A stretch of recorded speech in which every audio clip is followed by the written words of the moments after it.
is angry. The wind is angry. The poet says the wind is angry. He has been in a rage all night. He has been angry, extremely angry all night. Stamping his feet, bellowing.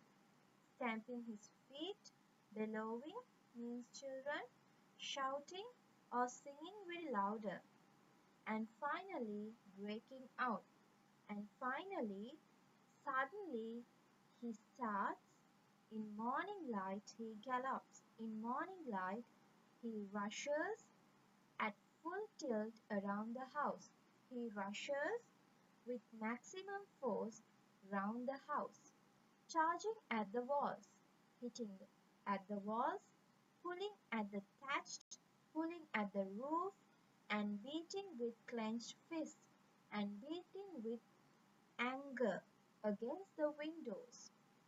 Even now he is thrusting, even now he is pushing icy fingers through crevices and under door. Icy fingers, the cold wind through the cracks under the doors. The house is tired, the house is very tired, and slightly bored, and slightly a little bit bored. She watches with listless eyes.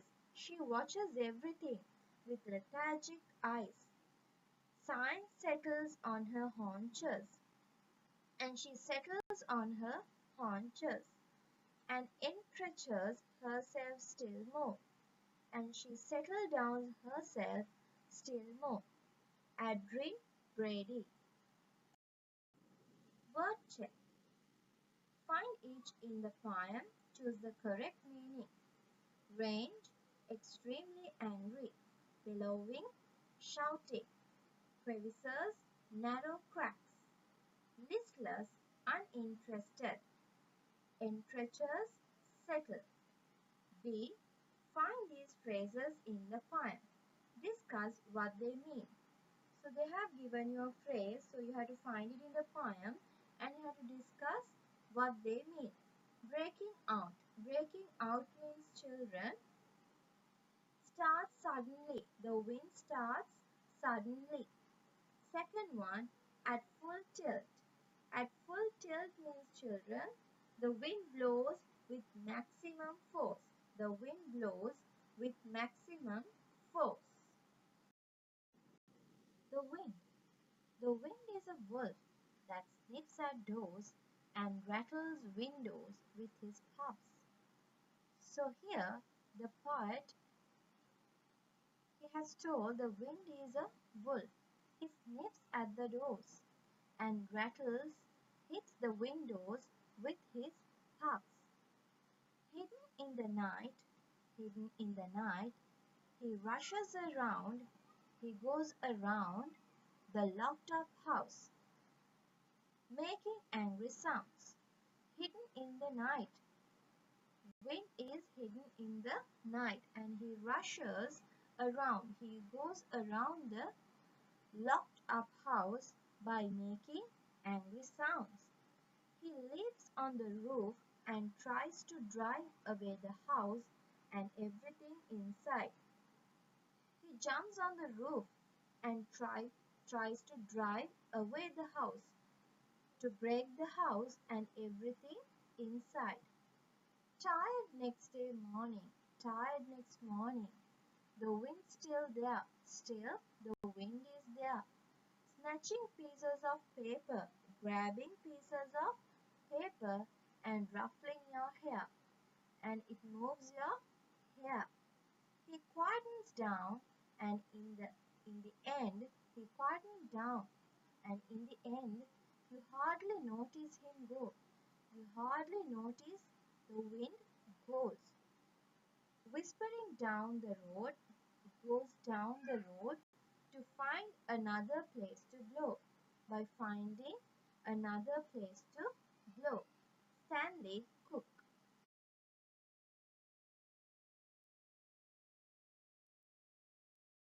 Hyphens. Hyphens are sometimes used to make compound words. Most of these are adjectives. Hyphens, that means children dash we use to make compound words. Compound words means combining words together. So most of them are adjectives. For example, the locked up house. So here locked up, in between these two words we have used dash. Hyphens are also sometimes used to join a prefix to a root word. So sometimes we use hyphens to join prefix to a root word, that means to a main word, especially if the prefix ends in a vowel and the root word begins with 1, especially if the prefix ends in a vowel letter and root word, that means the main word, begins with 1. Co-own. So here co-own, the prefix ends with a vowel letter and root word begins with 1. Apostrophes of contractions. Apostrophe means children, it is a kind of a conjunction. So let's see, why do we use these apostrophes of contractions? Remember, apostrophes are used in contraction in place of a letter or letters that have been left out. We use this apostrophe in contraction in place where we have left letter or letters. So in that place we use these apostrophes. So look at the example. He's been in range all night. He's been in a range all night. So his, the full form is he has. So the full sentence is he has been in a range all night. So here we have used apostrophe instead of has. The wind's still there. The wind's still there. Wind is. So the full sentence is the wind is still there.